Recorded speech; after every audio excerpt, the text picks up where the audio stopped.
நான் இப்போ உங்க எல்லாருக்கும் ஒரு குட்டி கதை சொல்ல போறேன். உங்க லைஃப்ல இந்த கதை நடந்திருந்தா மறக்காம கமெண்ட் பண்ணுங்க. காப்பிரைட் கிளைம் பண்ணக்கூடாது.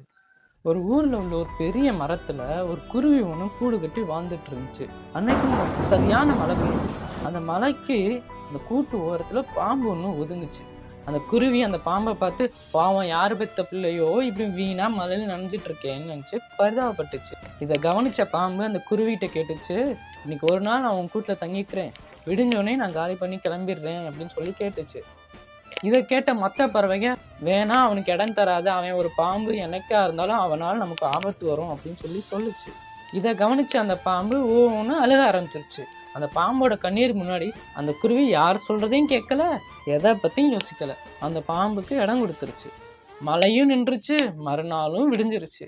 காலையில அந்த குருவியை பார்த்து அந்த பாம்பு கேட்குது, எப்படா கூட்ட காலி பண்ணுவேன்னு சொல்லி கேட்டுச்சு. குருவிக்கு தூக்கி வாரி போட்டுச்சு. எது, நான் கூட்ட காலி பண்ணணுமா அப்படின்னு சொல்லி கேட்டுச்சு.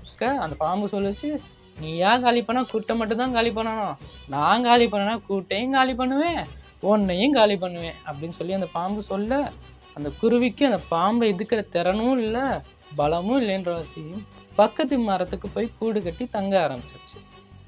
ஆனா அந்த பாம்பை சும்மா விடக்கூடாதுன்னு நல்ல சமயம் பார்த்துட்டு இருந்த அந்த குருவி அந்த ஊர்ல இருக்க ராஜா அந்த ராணிக்கு விலை உயர்ந்த மோதிரம், அதாவது கனையாளின்றத பரிசா கொடுத்துருக்காரு.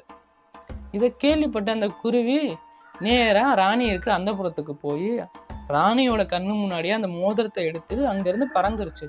இதை பார்த்த ராணி டக்குன்னு கோவப்பட்டு, அந்த பறவையை கொன்று கனையாளியை கொணர்ந்து வாருங்கள், வருபவர்களுக்கே என் வெகுமதின்னு கட்டளையிட காவலாளிகள் அந்த பறவையை துரத்த ஆரம்பிச்சிட்டாங்க.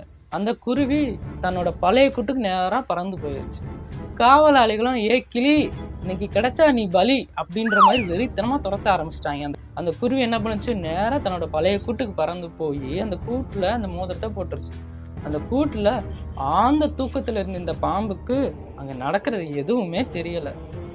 அந்த கூட்டுல விழுந்த மோதிரத்தை கவனிச்ச காவலாளி ஒருத்தன், ராணியோட வெகுமதியை நான் பெறுவேன் அப்படின்னு சொல்லி மரத்துல ஏறி அந்த மோதிரத்தை எடுக்க போயிட்டான்.